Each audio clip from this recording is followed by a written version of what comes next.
Good morning, guys. Welcome on the YouTube channel Floor to Sky Achievers. Today we will do UPSC Toppers Strategy. ठीक, हम अपनी UPSC strategy करेंगे। उससे पहले हम एक मोटिवेशन के साथ स्टार्ट करेंगे। जैसे कि एजुकेशन के लिए ही हम इस दुनिया में बहुत कुछ डेवलप कर सकते हैं। एजुकेशन से हम लोग बहुत कुछ डेवलप कर सकते हैं। एजुकेशन से हम लोग अपने माइंड को, अपने फिजिकल को, अपने इंटेलेक्चुअल को एक्सपैंड कर सकते हैं।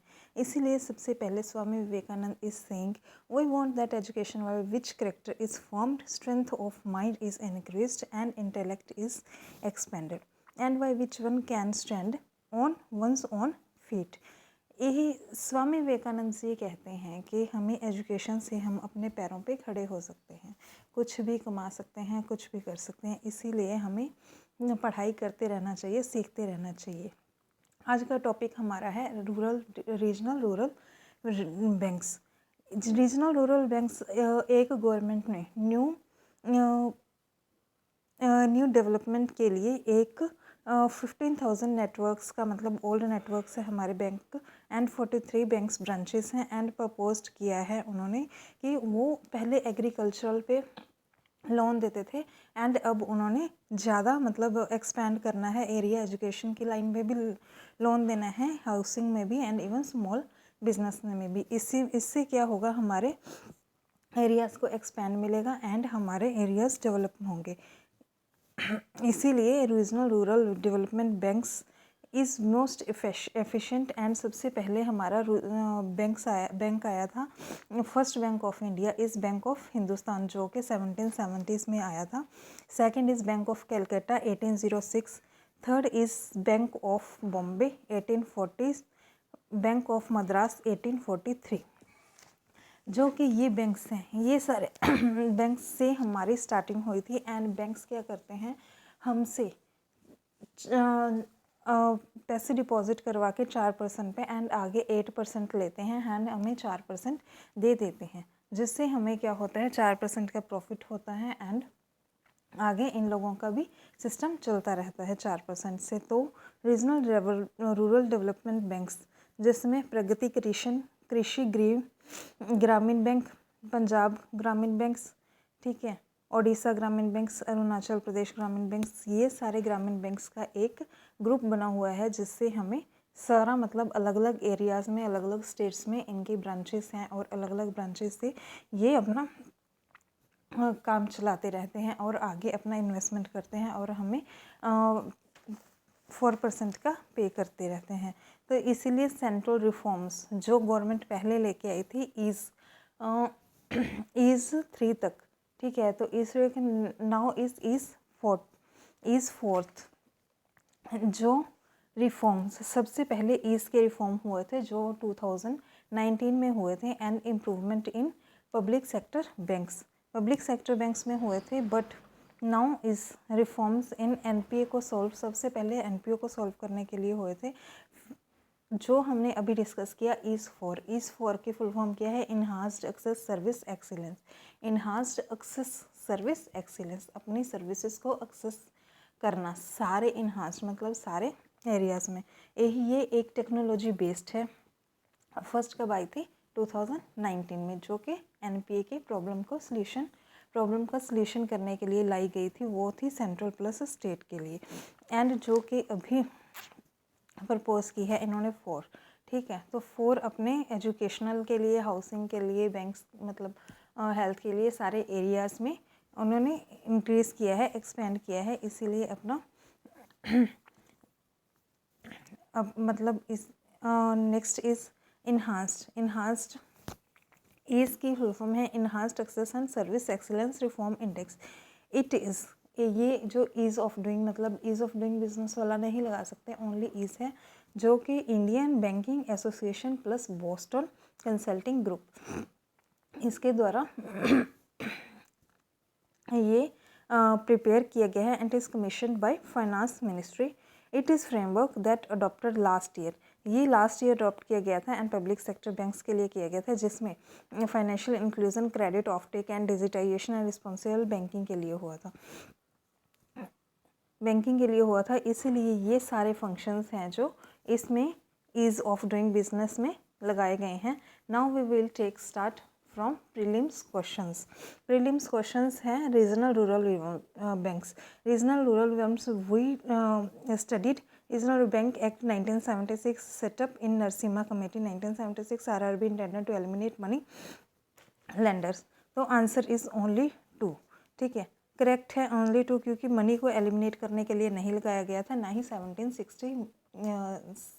1976 में आया था, ये 1970s में आया था, और ये अपने एनपीएस को ख़त्म करने के लिए आया था, ना ही एलिमिनेट मनी लेंडर्स को ख़त्म करने के लिए आया था, इसीलिए इसका आंसर है ओनली बी, ओनली 2। कुछ इससे डिटेल्ड में जैसे कि ईज़ ऑफ डूइंग बिजनेस का हम आरआरबी बहुत इम्पोर्टेंट रोल प्ले करते हैं हमारे लिए, इसीलिए हमने मतलब 75 इयर्स तक, आज़ादी के 75 इयर्स तक एनिवर्सरी सेलिब्रेट कर रहे हैं। अभी हम अपना फाइनेंशियल इंक्लूजन इंक्रीज़ कर रहे हैं। Next ease program is related to which. हमने अभी पढ़ा कि ease of doing enhanced success and service excellence है, जो किससे रिलेटेड है, पब्लिक सेक्टर बैंक्स से।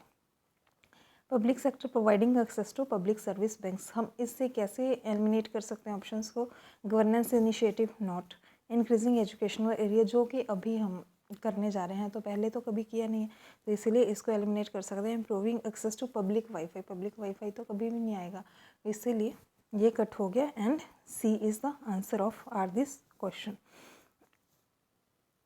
ऐसे ही अपने छोटे छोटे पॉइंट्स को माइंड में रख के हम अपने ऑप्शंस को एलिमिनेट करना सीख सकते हैं। तो कई एरियाज़ में इसके बैंक्स एंड एटीएम्स भी हैं, और आरआरबी अपने एरियाज़ एंड ब्रांचेस को इंक्रीज़ कर रही है। Next is it is prepared, question is EASE of EASE है जो रिफॉर्म इंडेक्स कौन प्रिपेयर करता है, तो it is prepared by Indian Banking Association and Boston Consulting Group. Second, it is commission by finance ministry. Third is it is strengthen the adopted last year to strengthen public and private banks, rank them on matrix. Sorry, सबसे पहले हमने पढ़ा था कि ये दोनों institutions prepare करते हैं, तो सही है, फाइनेंस मिनिस्ट्री प्रिपेयर करती है, ये भी सही है। It is framework that adopted last year to strengthen public and private, it is not a private sector, इसीलिए we can eliminate private sector. And third option answer is only a 1 and 2, ये only public sector banks के लिए ही हुआ था, जिसको हमने आगे मतलब जेकर आप बैक हिस्ट्री लेके जाएंगे तो ये पब्लिक सेक्टर बैंक्स के लिए ही हमने रिफॉर्म्स किए थे, और बैंक्स भी पब्लिक सेक्टर बैंक के लिए ही ओपन हुआ था। Next is they were set up in 1975 and credit and other facilities to small and marginal labour farmers in all states except government of India, Goa and Sikkim. ये दोनों स्टेट्स में इन्होंने ये भी मतलब आप लोग ध्यान में, गोवा एंड सिक्किम में ये आरआरबी अभी नहीं बना था, and they are regional rural to 1976।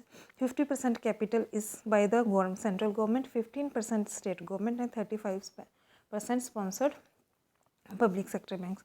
ये है अपना स्पॉन्सर्ड मतलब centrally sponsored schemes, and the area of RRB is limited to only a region comprising of some district of a state.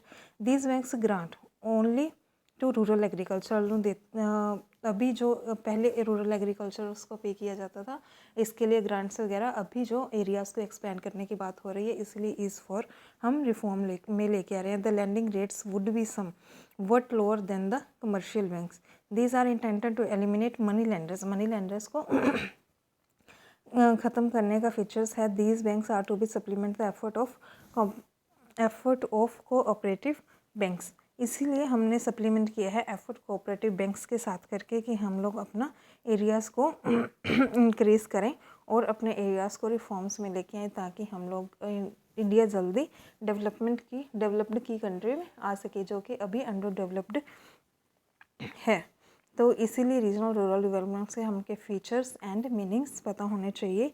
Next इस जो कि प्रीवियस ईयर आया था 2013 में आया था कि which grants direct credit assistant to rural house hold को कौन सी इंस्टीट्यूशंस या बैंक्स देती हैं डायरेक्ट, तो आरआरबी देती है एग्रीकल्चर को।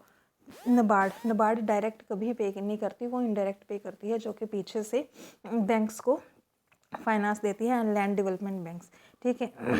तो answer is 1 and 3 to eliminate because it is given by indirectly to banks।